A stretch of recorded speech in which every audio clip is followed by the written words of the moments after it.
আজকের সারা দিনে 5 ওয়াক্ত নামাজ কেন পড়তে পারলা না দোস্ত?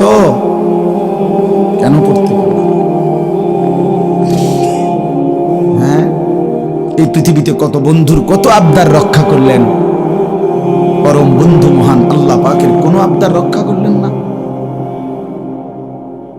সামান্যটুকু উপকার যে করছে তারে কতবার থ্যাংক ইউ দিলেন। 24 ঘন্টা যিনি লালন পালন করছে তারে একবারও সেজদা দিলেন না। এই নাফরমান, তুই এত বড় গাদ্দার কেমনে হইলি বেটা? বেনামাজির চাইতে বড় গাদ্দার আর কে হইতে পারে? বেনামাজির চাইতে বেয়াদব অসভ্য আর কি? বেনামাজি অসভ্য বেনামাজি শয়তান। যার কপালে সেজদা নাই ওই শয়তান। ওইটা শয়তান। আমি বললাম, আল্লাহর কোরআন বলছে, ইবলিস তুই সেজদা দিলি না, আজকের থেকে তুই শয়তান। ইবলিস রে এর আগে শয়তান বলতো না, আজকের থেকে শয়তান। আজকের থেকে রাজিম, ফখরুজ ফাইন্নাকা রাজিম।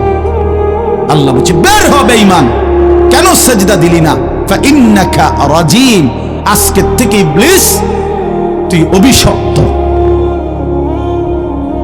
এজন্য বেনামাজি অভিশপ্ত, বেনামাজি শয়তান।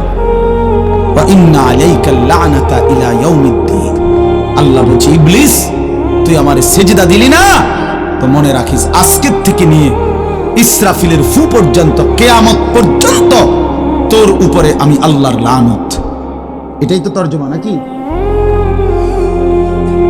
কিয়ামত পর্যন্ত তুই নাম বেঈমানের উপরে আমি আল্লাহর লানত।